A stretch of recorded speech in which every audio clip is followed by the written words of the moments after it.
With just about 3 weeks left of the regular season, the reality of the Flames missing the playoffs becomes more and more likely. But what actually happens if this team misses the playoffs?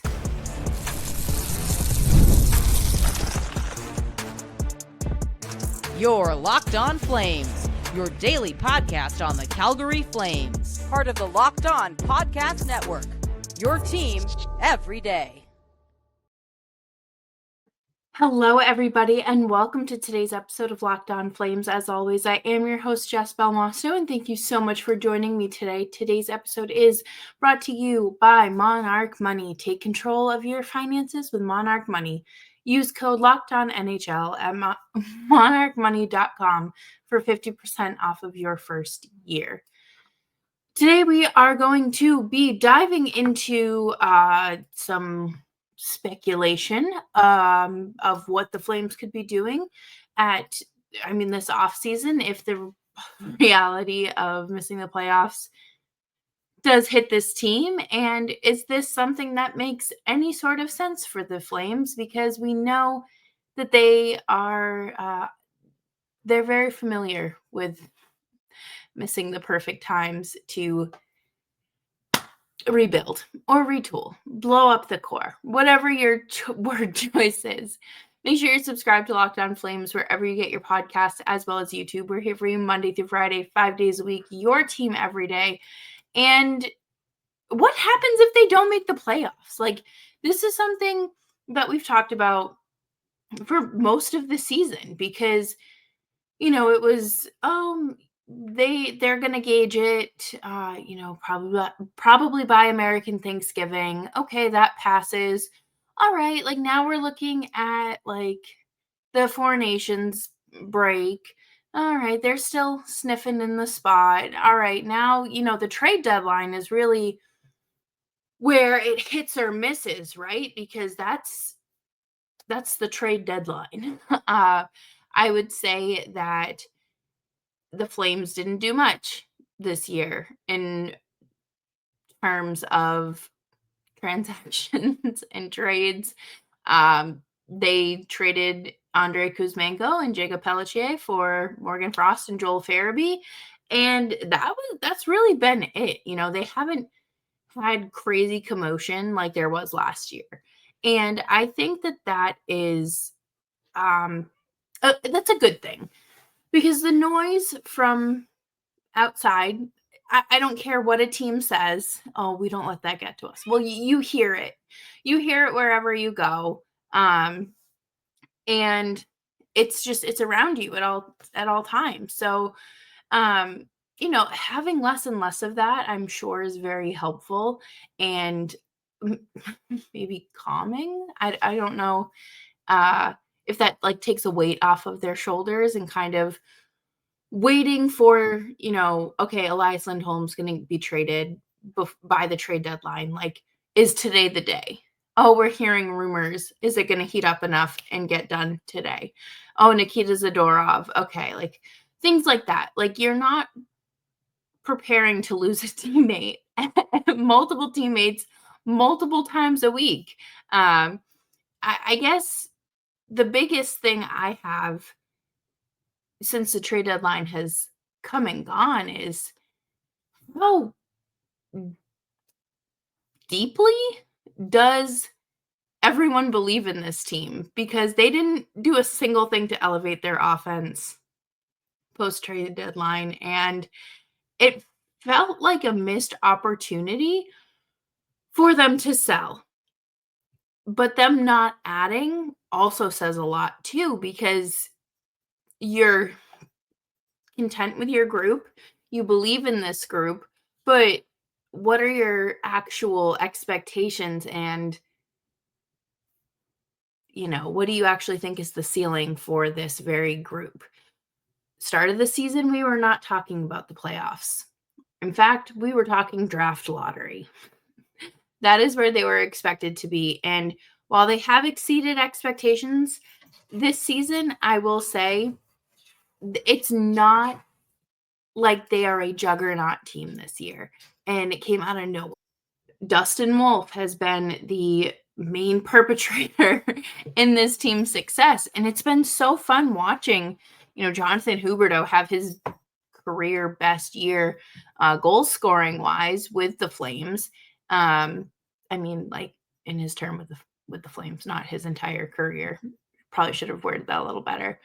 But, watching him have his best season with the Flames is great. It's fun. It's been fun watching, Connor Zary settle into his role. Dustin Wolf has been an absolute treat to watch. Watching Matt Coronado go from, being reassigned to the Wranglers to playing on the top line with Huberdeau and Kadri. Like that's huge. It's great to see those steps in all of their development, but there's still more that can be done. But if you believe in this group,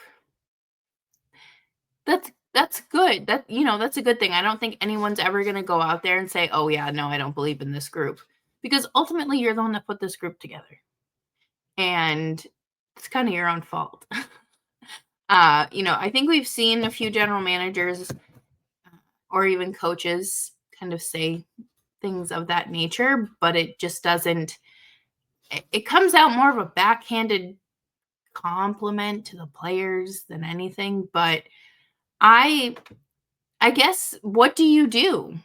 Say the game against the King comes, it comes and goes, your regular season ends, and you're all getting ready to go back to Sweden or take a nice vacation to the Dominican or Cabo. Like, what happens now? What happens after those exit meetings? What are the Flames' plans? Because there's a lot, again, a number of things that could happen. But coming up next, we're going to talk about those things that could happen. And is it worth exploring here on Locked On Flames?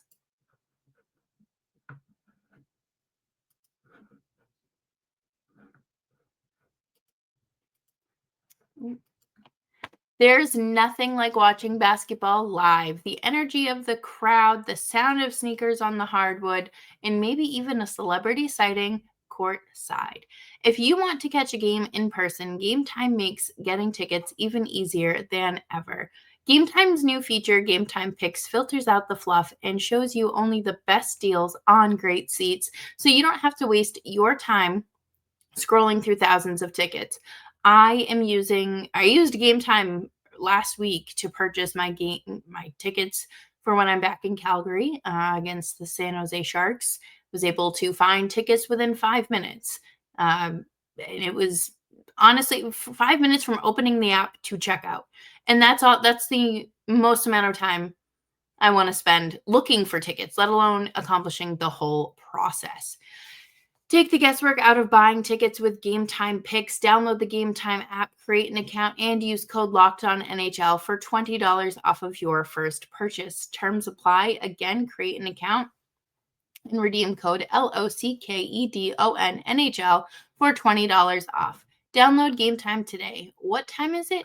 Game time. Let's take a second here to chat about Monarch Money, because, managing your finances can be hard. Have you ever looked at your bank account and wondered, where on earth did my money go? Well, surprise. It's between dining, online shopping, and entertainment. It's super easy to lose track. That's where Monarch Money comes in, your personal CFO, giving you full visibility and control over your finances. Monarch Money isn't just a budgeting app, it is a complete financial command center. You can track all of your accounts, investments, and spending all in one place. So you just stop managing your money and start building wealth. Instead of juggling multiple apps, you can use Monarch to check your finances, track your spending, and even plan your long-term goals. Take control of your finances with Monarch Money. Use code LOCKEDONNHL at checkout, at monarchmoney.com for 50% off of your first year. That's monarchmoney.com, code LOCKEDONNHL for half off of your first year.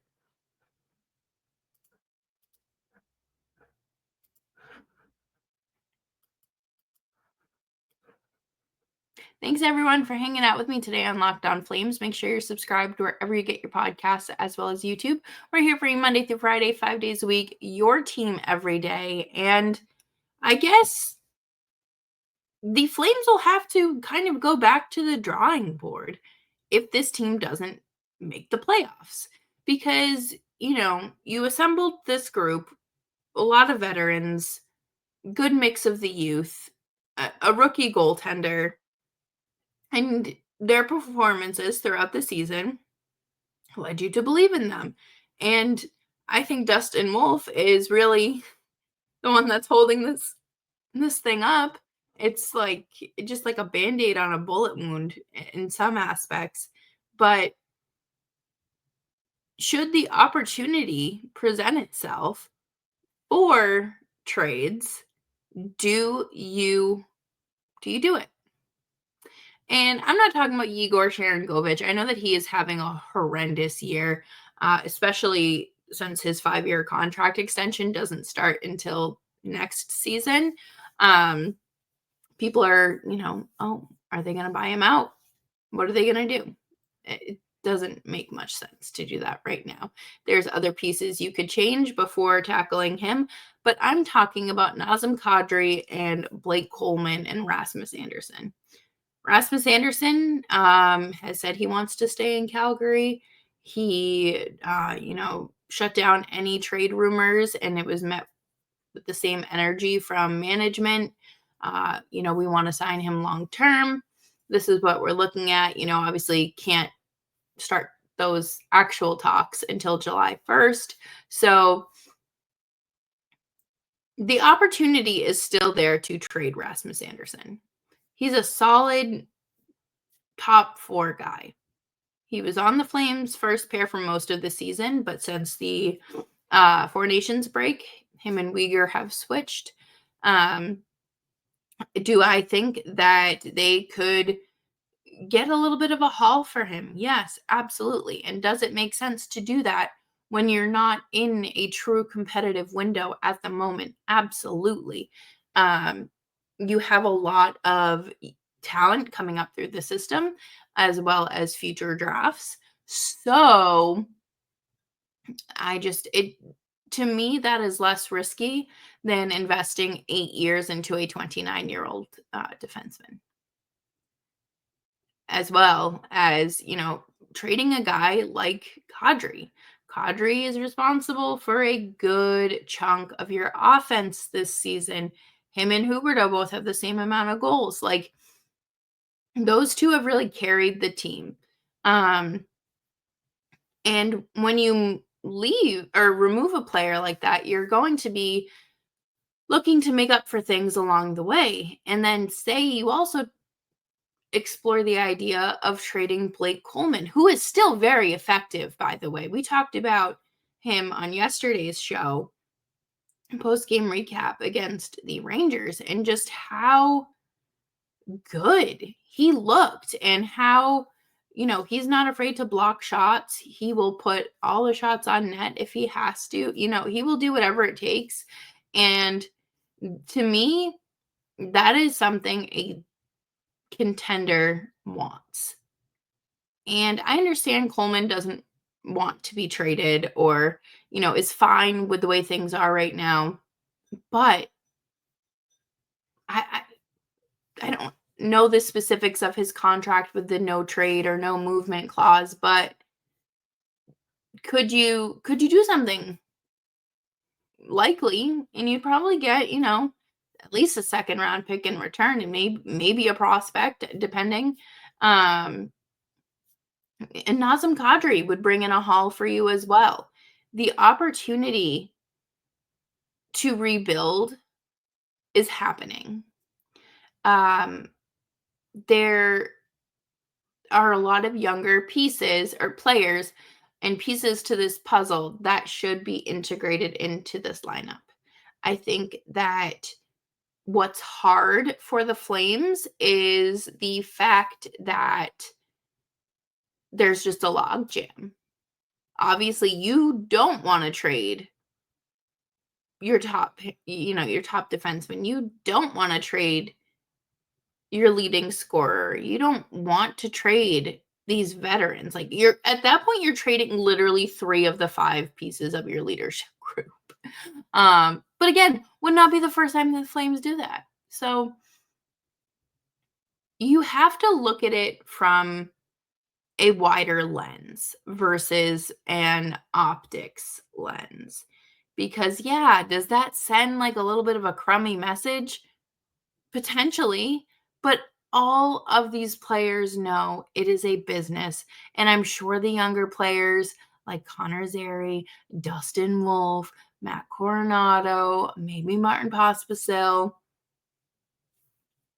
are ultimately okay with it, because they're not their competitive window is not going to be when those guys are on this team. Their prime is not going to be the windows are not going to match up. However, get Perek up here, you get some more, Bruce Switch, um, maybe, Sammy Morton, Rory Currens. Like, there are opportunities for these players to integrate at the NHL level and to do it consistently. It's just not gonna look like how the team looked this season, and I think people have to get uncomfortable with that and kind of, accept that a rebuild is exactly that, a rebuild. You're not playing good competitive hockey night in and night out. I think back to the Sharks, what was it, last year or the year before, when they got uh, absolutely lit up. They allowed like 9 or 10 goals. I don't think that should happen to the Flames, but I do see a world where the defense is practically non-existent. And that's what they have to continue to look out for, because you don't want to deplete that before you have the opportunity uh, to really improve the defense and really bolster it to a competitive level. But coming up next, we are going to talk about more of, is this a good move? Is it a bad move? Does it make any sort of sense for the Flames to consider moving on from players, even though they really want to stay?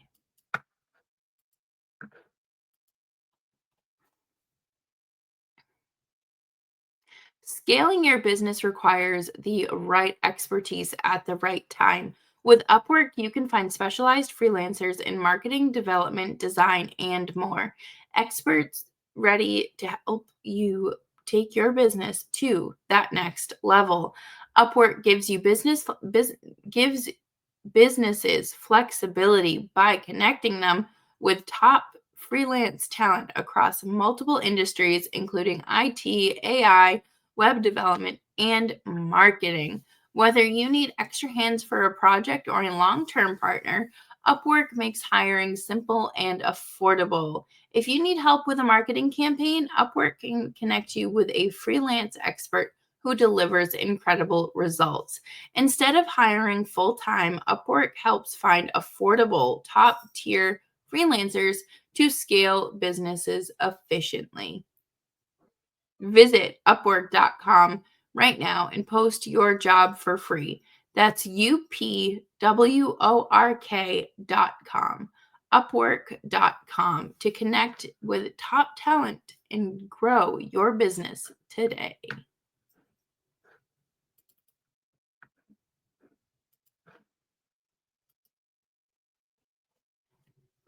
Thanks everyone for hanging out with me today on Locked On Flames. Make sure you are following me on Blue Sky and Twitter at Just Belmosto.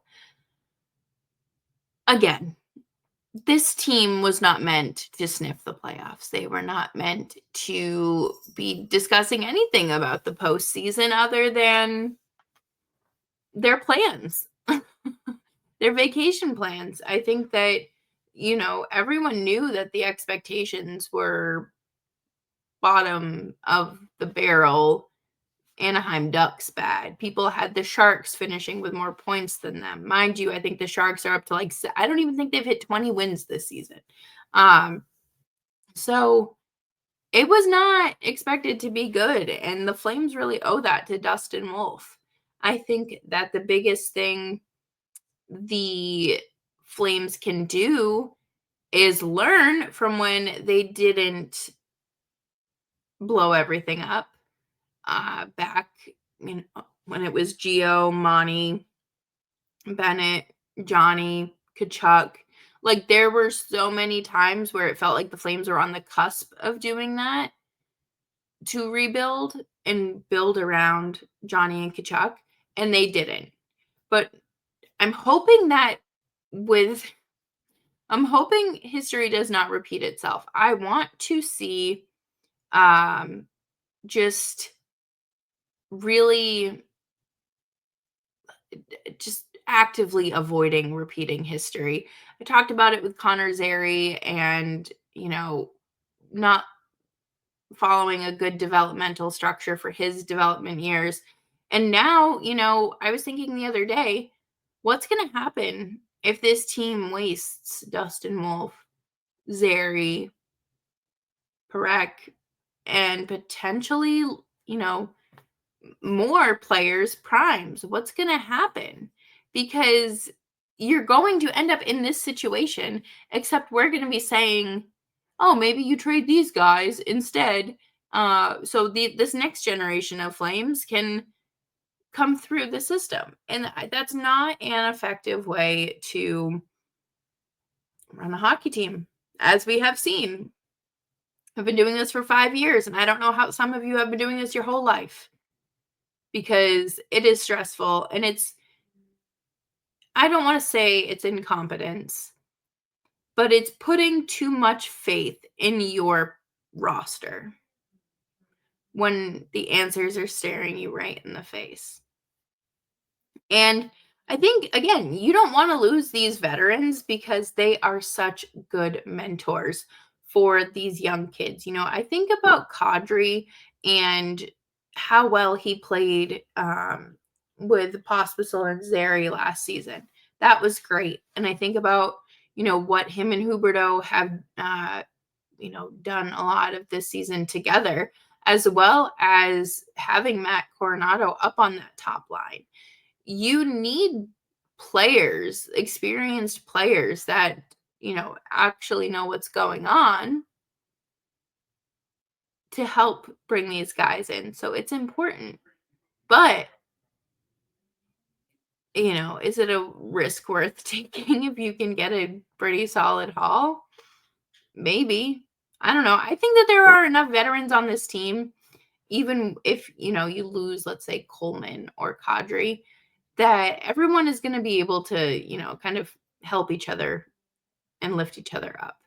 I think about Kadri, like the start of Kadri's career in his early years before getting traded out of Toronto, and how the type of player he was. He was still good offensively, but the physicality really got in the way of everything. And I think Martin Pospisil has tuned it down, or turned it down, tuned it out in his everyday game.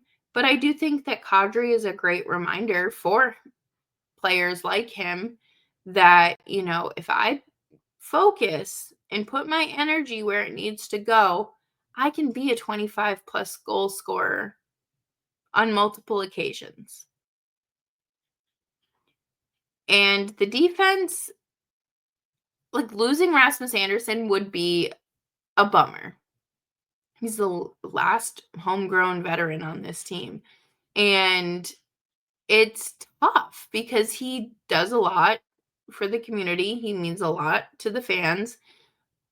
But you have young defensive prospects that could really use a shot at the NHL. And if you're just going to extend guys like Hanley, Pahal, Ball, Jake Bean, like, there's no point in keeping Anderson around. Or not Anderson, sorry. I mean, there's really no point keeping Anderson around. Just throw your rookies, your young prospects out there, because honestly, that's like throwing them to shark-infested water, to be entirely honest. But it just doesn't feel like if re-signing Rasmus Anderson to an 8-year, $8 million contract is absurd. We will talk about that contract the way we have talked about the Huberdeau contract in 2 years. I give it, it could be a Sharon Govich situation before, we see a decline before the contract even kicks in. So we will keep an eye on what the Flames have kind of brewing on the back burner with about a month left of regular season hockey.